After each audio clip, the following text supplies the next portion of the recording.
Určite bude ešte ďalšie kolo Československej Superstar alebo Slovenskej Superstar. Čo by si doporučil tvojim následovníkom? Ísť tam, trúfnuť si, alebo radšej nie, prípadne čo sa vystriha? Čo ti dalo najviac zabrať počas vlastne tých priamych prenosov?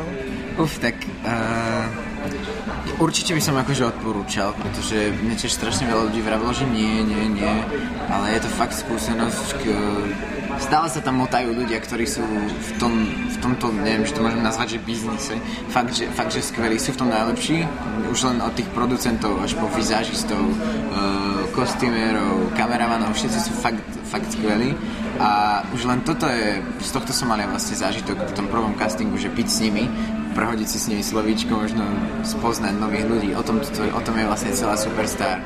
Dá sa to akože zobrať, že ako sranda, dá sa to zobrať ako vážne, že fakt, že sa na to pripravovať. Je to potom to asi zobral na prístupe. ako vážne, no ja som to strašne vážne bral, ja som celú Superstar neskutočne prežíval. No, ja si pamätám na tom prvom castingu, keď sme prišli do tých Košíc a klavirista ma pobúchal po pleci, že no toto všetko musíš poraziť, keď som videl tých milión ľudí, čo tam čakalo na ten casting.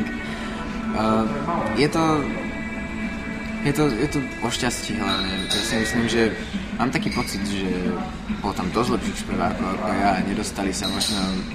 Dalo by sa povedať, že si tak jednou nohou už vhúpol do slovenského showbiznisu. Ako sa ti v ňom páči? Tak je to, čo som vždycky chcel. Splnil sa mi sen v podstate a strašne si to vážim a strašne sa to užívam, strašne sa toho tešíme aj s chalánmi z kapely a robíme všetko preto, aby to teda nebolo len jednou nohou a na 3 mesiace, ale aby sme do tej muziky fakt niečo dali a tak sa nejak odtešili tým ľuďom, ktorí stáli pri nás, ktorí posielali tie SMS-ky a ktorí verili, že by z toho niečo mohlo byť. No. Tak dúfam, že to vyjde a ten album sa bude páčiť aj ľuďom a strašne sa tešíme z toho, čo máme. Ktorí